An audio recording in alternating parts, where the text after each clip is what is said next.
Sobat IMC dimanapun Anda berada, senang sekali pada kesempatan kali ini saya Sriovi bisa menyapa kembali untuk yang sudah bergabung di YouTube series dari Cek Fakta Reproduksi Perempuan.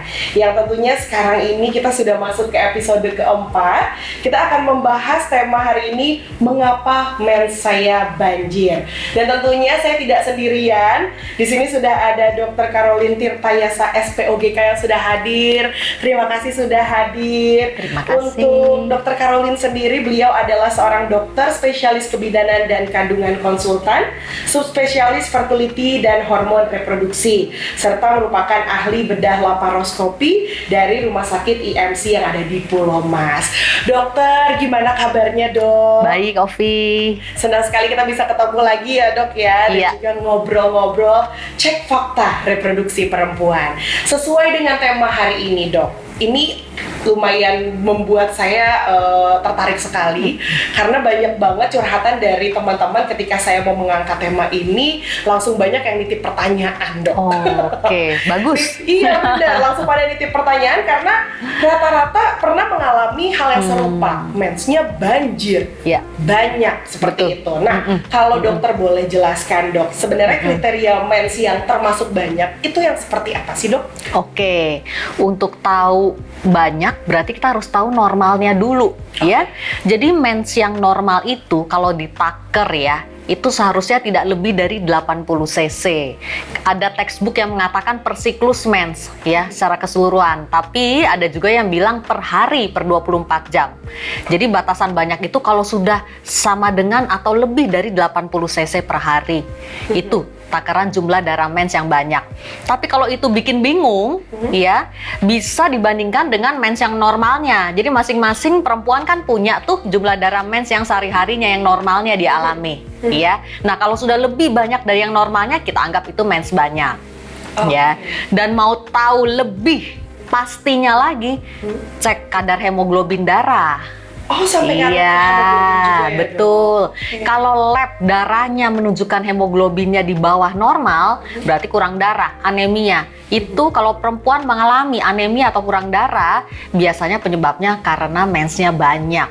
Oh, oke. Iya, betul. Walaupun di dalam satu bulan itu atau dalam satu siklus mens, itu kan mensnya hanya beberapa hari, Dok. Iya. Tapi itu bisa jadi pas tes hemoglobinnya itu bahkan sedang tidak mens. Iya, betul. Jadi cek hemoglobin anytime bisa dilakukan, tidak harus saat sedang mens atau di luar mens, anytime bisa. Oke. Ya. Dan mens yang banyak itu, ya, itu pasti juga akan terlihat tuh. Pasiennya juga biasanya pucet. Ya, dan meskipun mens banyak itu hanya 1 atau 2 hari saja, itu sudah termasuk mens banyak kita bilangnya. Dan harus segera dicari tahu apa penyebabnya. Kalau tidak, jatuh nanti dalam kondisi anemia atau kurang darah tadi. Oke, siap, Iya. Dok. Nah, kalau misalnya dalam mensnya nih, kan kita perempuan nih, biasanya mens itu kan ada di kurun waktu mungkin 2 sampai 7 hari gitu kali ya, Iya. Dok ya. Nah, selama itu apakah mensnya selalu banyak ataukah ada hari-hari tertentu yang memang siklus mensnya itu lebih banyak? Jadi pada saat hari ke-1 atau hari kedua dari mens, biasanya kan memang agak banyak ya. Tapi agak banyaknya itu tetap tidak lebih dari 80 cc per 24 jam. Harusnya, normalnya. Ya, kalau dipukul rata ya mungkin sekitar 3 pembalut penuh per hari gitu, tidak lebih dari 3 pembalut penuh per hari harusnya kriteria mens yang normal per 24 jamnya. Jadi meskipun itu 1 atau 2 hari saja tapi banyak, itu sudah mengganggu biasanya kadar hemoglobin darah. Kadar hemoglobin darah itu kan sekitar 12 sampai 14. Jadi kalau kadar hemoglobin darah Anda kurang dari 12 sudah termasuk kriteria anemia atau kurang darah. Oke, Iya. karena banyak banget nih biasanya perempuan yang mens mengeluhkan pusing, kunang-kunang, Iya, lemas gitu betul. ya. Naik turun tangga ngos-ngosan, berdebar-debar, itu sudah tanda-tanda kekurangan darah. Oke, Dok, mengenai mens banyak ini, siapa aja sih sebenarnya yang bisa mengalaminya, Dok? Ya, jadi yang bisa mengalaminya perempuan semua usia sebetulnya, mulai dari anak perempuan yang mengalami pubertas, mens pertamanya itu. Oke. Sampai nenek-nenek itu juga bisa loh mengalami mens yang banyak. Itu harus lebih aware lagi kalau usia tua mengalami mens yang banyak. Kita mulai dari anak perempuan dulu ya. Anak perempuan remaja itu bisa mengalami mens yang banyak, bisa banget. Banyak pasien anak-anak perempuan ya umur 13 tahun, 14 tahun, ada yang umur 10 tahun, mensnya banjir banyak. Ya, dan itu tidak diketahui. Anaknya nggak bilang ke orang tuanya. Orang tuanya biasa baru menyadari ketika dia melihat anaknya kok lemes di sekolah, pucet, tidak bergairah, ya maunya tidur mulu gitu ya. Kalau diajak keluar gitu, males gitu, mager kalau orang sekarang bilangnya. Jadi kalau anak perempuan mengalami hal tersebut harus segera dibawa ke dokter kandungan karena mens banyak berapa hari pun itu sudah bisa mengganggu kadar hemoglobin yang berpengaruh nanti ke kondisi anemia. Jadi intinya mens banyak harus di stop, harus diintervensi. Ya, tidak boleh didiamkan. Ya. Nah, kalau usia pramenopause, menopause, bahkan sudah kita geriatri lah usia tua ya, postmenopause mengalami perdarahan, nah itu lebih-lebih lagi tuh harus lebih waspada. Ya, kalau usia muda mungkin karena problem hormonal saja, tapi kalau usia lanjut itu biasanya kanker-kanker ginekologi. Banyak tuh, mulai dari kanker serviks, kanker badan rahim, ya itu sering juga menyebabkan mens yang banyak. Jadi intinya semua perempuan di semua usia jika mengalami mens banyak atau banjir tadi, segeralah datang ke dokter kandungan untuk dicari tahu penyebabnya apa sih. Ya. Oke, jadi memang spesifik kalau misalnya mengalami mens banyak pasti ke dokter kandungan ya dok ya? Iya, betul. Karena tadi sempat disebutkan kurang darah dan lain sebagainya, mungkin beberapa orang mikirnya oh harusnya ke internis nih. Nah, itu salahnya. Jadi begini, kadang-kadang memang banyak pasien nyasarnya ke dokter penyakit dalam karena dipikirnya anemia. Dan tidak banyak dokter penyakit dalam yang aware kalau penderitanya atau pasiennya perempuan, biasanya itu penyebabnya karena mens yang banyak. Nah, Ya, jadi perempuan itu kalau mengalami anemia atau kurang darah, spesifik tuh mens banyak, harus ke dokter kandungan dulu, disingkirkan dulu keberadaan faktor-faktor yang menyebabkan atau hal-hal yang menyebabkan mensnya banyak ini. Oke, Gitu. siap. Tuh, jadi kalau misalnya sudah ada keluhan tersendiri dari mens banyak, terus juga sudah merasa kurang darah atau anemia gitu ya, pusing, lemas, kunang-kunang, sering seperti itu, berarti sudah tahu nih kalau perempuan itu ceknya ke dokter kandungan. Betul. Seperti itu. Oke. Nah, yang menyebabkan mens banyak, dok, ada nggak sih penyakit-penyakit khusus atau mungkin ada alasan-alasan khusus kenapa mens seseorang itu lebih banyak daripada orang yang lainnya? Oke, sekarang kita bahas dulu dari umur yang paling muda deh, ya. Ketika seorang anak perempuan dapat mens pertama, ya itu biasanya penyebabnya karena faktor hormonal. Ya, poros hormonnya belum oke lah, belum matang istilahnya, ya. Itu bisa mengalami mens yang banyak. Ya, tapi selalu dicek ke dokter kandungan untuk memastikan dia tidak ada miom, ya, atau penyebab-penyebab lain atau polip endometrium itu juga bisa menyebabkan mens banyak. Ya, saya pernah tuh melakukan prosedur hysteroscopy office ya, jadi tidak merusak selaput darah untuk mengangkat polip di dinding dalam rahim pada pasien usia 14 tahun yang dibawa ke saya dengan anemia, HB-nya tuh cuma 6 karena mens banyak terus-menerus. Ya, nah itu yang pertama. Nah, kalau usia sudah lebih dewasa lagi, ya lebih banyak lagi tuh problemnya umur 40 tahun ke atas. Asal diketahui ya, usia pramenopause, menopause itu normalnya mens makin sedikit, bukan makin banyak. Oh, justru makin sedikit. Iya, betul. Jangan disangka kalau mau menopause mens ngabisin tuh tambah banyak. Bukan, itu salah besar. Ya, jadi normalnya kalau Anda usia 40 tahun ke atas, usia pramenopause sudah mau menopause ya, mensnya harusnya normalnya tambah sedikit. Kalau tambah banyak, segera datang ke dokter kandungan ya, karena biasanya penyebabnya itu yang terbanyak adalah miom dan polip. Waduh. Ya, satu lagi kalau disertai rasa nyeri, jadi mens banyak disertai rasa nyeri, biasanya adenomyosis atau proses endometriosis yang tumbuh di otot rahim. Kita pernah bahas itu waktu episode ketiga. Betul, itu mens nyeri. Iya, ya itu yang terbanyak. Yang lainnya banyak tuh, Ovi. Antara lain kanker ginekologi, ya misalnya kanker mulut rahim dan kanker badan rahim itu juga sering, ya. Tetapi yang terbanyak biasanya polip dan mioma tadi. Oke. Iya. Tapi kalau berbicara nih, karena aku tinggalnya barengan sama ibuku ya, ibuku tuh waktu muda sering banget mengalami mens banyak karena kontrasepsinya, Dok. Memang menggunakan kabin ya, spiral. betul. Nah, ya. itu ngaruh nggak sih, Dok, sebenarnya sama mens banyak? Betul. Itu pengaruh juga. Jadi kontrasepsi IUD atau spiral tadi itu juga menyebabkan mens yang banyak dan lama. Ya, karena itu kontrasepsi IUD ini ya tidak cocok untuk orang yang sudah anemia atau kurang darah. Ya, jadi tidak semua orang cocok tuh dipasang IUD atau spiral tadi. Ya, biasanya kalau dokternya ngeh ya, saya selalu nanya kalau di poliklinik saya, ibu anemia nggak? Kalau pasang kontrasepsi IUD harus disadari nanti setelah dipasang akan menyebabkan mens yang banyak dan lama. Kalau sudah anemia dianjurkan kontrasepsi jenis yang lain, jangan IUD. Wah, ini berarti saya harus bilang sama kakak ipar saya nih, soalnya dia lagi siap-siap mau pasang spiral, tapi HB-nya rendah. Oh, tidak dianjurkan. Iya, betul. Lebih parah lagi nanti kondisi anemianya. Oke, seperti iya, itu. Betul. Nah, pada perempuan yang mengalami mens banyak dan dia sedang pasang IUD, biasanya IUD-nya kita copot dulu tuh, kita cabut untuk melihat mens banyaknya ini karena IUD saja atau ada faktor-faktor lain. Ya, misalnya penebalan dinding dalam rahim itu juga sering tuh. Iya. Dan mioma tadi serta polip. Jadi miom, polip dan penebalan dinding dalam rahim atau hiperplasia endometrium. Biasanya dokter akan lihat tuh setelah IUD-nya dicabut, USG transvaginal tentunya bisa dilihat. Pemeriksaannya nggak lebih dari 5 menit dan tanpa rasa nyeri. Cepet. Kita bisa lihat ada polip enggak, miom, ya, atau penebalan dinding dalam rahim tadi. Itu juga menimbulkan mens yang banyak. Oke, seperti itu ya, Dok. Jadi sebenarnya kompleks ya permasalahannya, nggak cuma satu. Jadi memang harus ahlinya yang lihat langsung, yang mungkin membahas langsung, yang memeriksa langsung seperti itu ya, Dok. Betul. Ya.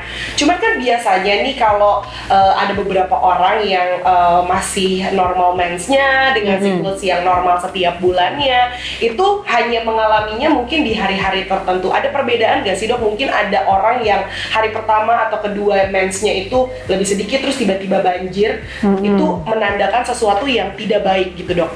Iya, jadi intinya kita tidak ada patokan hari sebetulnya. Mau 1 hari atau 2 hari mensnya banyak, termasuk mens yang banyak. Kalau jumlah darah haidnya memang di luar yang biasanya, lebih banyak dari yang biasanya dialami. Semua perempuan kan sudah tahu tuh takaran mens masing-masing ya. Nah, kalau lebih banyak dari normalnya itu termasuk mens yang banyak. Itu harus diwaspadai ya, apalagi kalau sudah bukan 1 siklus ini aja, bulan depan kok begini lagi ya, mens saya banyak lagi. Buru-buru datang ke dokter kandungan untuk dicek. Pemeriksaannya tidak sakit dan tidak lebih dari 5 menit. Gampang banget USG transvaginal dan dengan cepat kita bisa tahu tuh kenapa mensnya banyak. Dan menjadi seorang perempuan juga memang harus melakukan cek rutin juga ya, Dok ya, di luar dari keluhan yang kita rasakan. Jadi memang harus akrab-akrab nih sama dokter kandungannya ya. Oke, Dok. Nah, kalau misalnya mens banyaknya di bulan-bulan tertentu, misalnya aku bulan ini ngerasa lagi capek, ngerasa lagi stres, lalu mensnya banyak, terus tiba-tiba mensnya sedikit di bulan depan, itu gimana, Dok? Nah, itu namanya ketidakteraturan mens tuh. Bisa, harusnya mens itu yang normal, jumlah darahnya tetap. Dia biasanya kisarannya antara 25 sampai 80 cc, tidak lebih dari 80 cc dia per 24 jam ya. Jadi kalau mengalami ketidakteraturan siklus, itu persisnya nanti kita bahas di episode berikut ya. Ya, siklus atau mens yang tidak teratur. Nah, itu dia ya. Karena nanti kalau misalnya ngomongin soal ketidakteraturan mens, itu beda lagi nih penyebabnya gitu ya, Dok. Betul. Ya. Oke, nah ini ada satu pertanyaan nih dari Sobat IMC yang sudah masuk di Instagram @rs.imc. Ada Juwita nih, Dok ya. Boleh saya bacakan pertanyaannya. Ini, saya mensnya selalu banyak. Bagaimana membedakan bahaya atau tidaknya jika diukur dari rasa sakit, Dok? Apakah memang mens yang banyak itu selalu sakit ataukah justru tidak sakit, Dok? Oke, jadi mens yang banyak bisa disertai rasa sakit, bisa juga tidak. Ya, dan itu beda tuh penyebabnya. Kalau mens banyak tanpa rasa sakit, biasanya penyebabnya dari mioma atau penebalan dinding dalam rahim tadi atau polip. Itu tanpa rasa nyeri biasanya, kalau dia pure mioma aja ya. Nah, Tapi kalau sampai disertai rasa sakit, jadi mens banyak dan sakit, itu biasanya karena adenomyosis. Adenomyosis itu adalah proses endometriosis yang tumbuh di otot rahim. Ya, bentuknya dia bulat juga seperti miom di dinding rahim, tapi batasnya tidak tegas, dia blur dengan otot rahim sekitar. Ya, biasanya dia tumbuh udah lama tuh biasanya. Jadi biasanya riwayat mens sakitnya sudah dari sebelum-sebelumnya. Ya, jadi mens sakit dulu nih, tiba-tiba pada suatu masa beberapa bulan terakhir kok jadi tambah banyak, jadi sakit dan banyak. Nah, itu biasanya gejalanya, adenomyosis. Oke, siap. Terus juga ada Ibu Nita yang tanya juga di DM @rs.imc di Instagram. Ini dia bilang katanya, saya sudah mau menopause tapi mens saya kok jumlahnya banyak sekali. Ada kemungkinan sakit tertentu atau bagaimana, Dok? Iya, betul. Nah, itu harus diwaspadai ya. Jadi kalau Anda di usia pramenopause, 40 tahun ke atas deh batasannya. Kalau mens Anda makin banyak, itu harus hati-hati. Iya. Biasanya kalau di USG nanti kita bisa lihat ya, miom, polip atau hiperplasia penebalan tadi. Ya, terapinya ya tentunya tergantung dari penyebabnya tadi tuh, macam-macam. Penebalan dinding dalam rahim atau hiperplasia endometrium itu jangan dianggap remeh. Jangan dipikir cuma penebalan aja. Itu adalah lesi prakanker rahim sebetulnya. Aduh. Iya. Bisa sampai seserius itu betul, ya? Betul.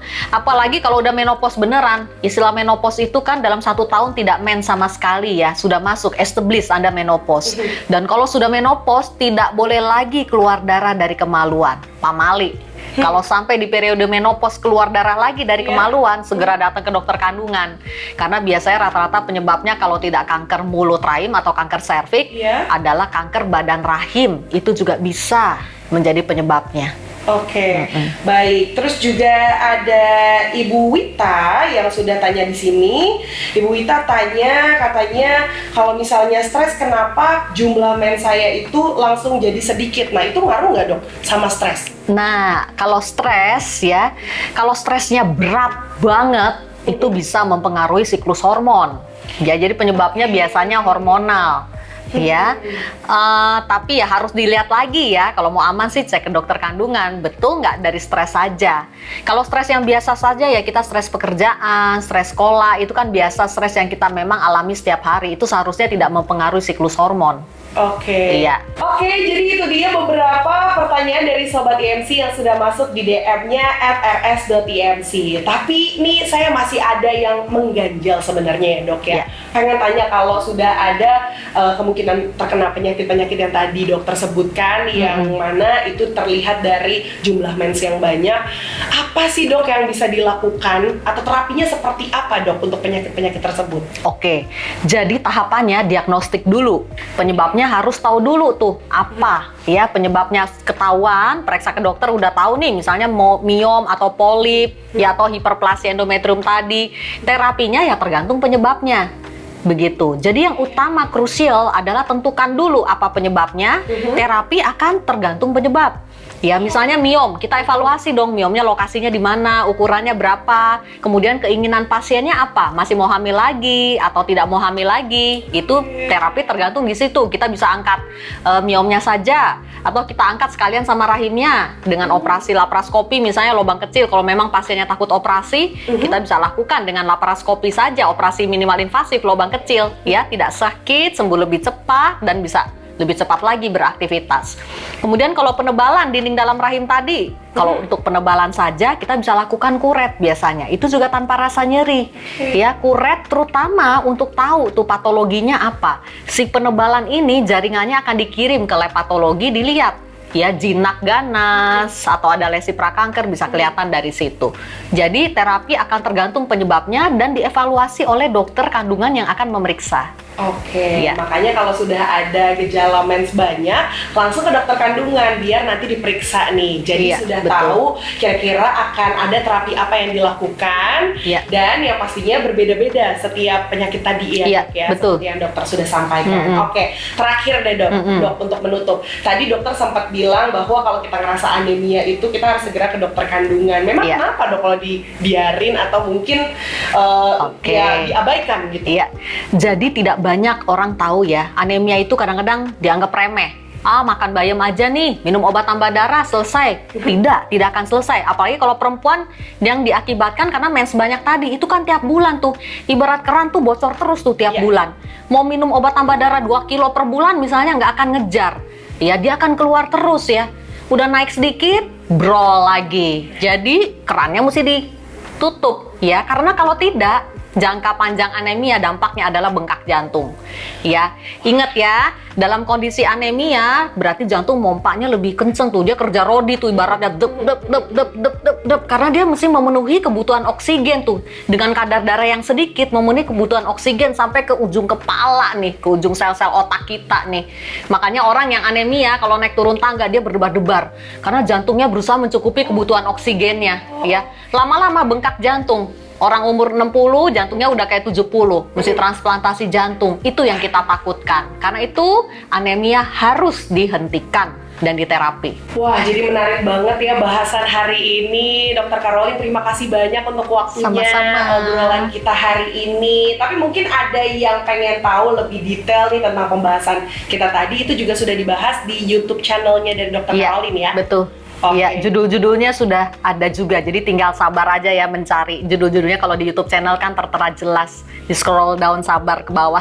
Betul banget. Apalagi juga kalau saya lihat nih sosial medianya Dr. Caroline selalu sharing edukasi tentang kesehatan reproduksi perempuan. Nanti juga boleh di follow, silakan bisa dilihat sudah tampil di layar. Nah nanti kalau ada pertanyaan atau ada yang kurang jelas juga Anda bisa langsung DM di rs.imc lewat Instagram. Mungkin ada pertanyaan-pertanyaan untuk episode-episode kita berikutnya. Baik, kalau begitu terima kasih banyak Sobat IMC sudah menonton episode kali ini dan sampai berjumpa di episode-episode berikutnya.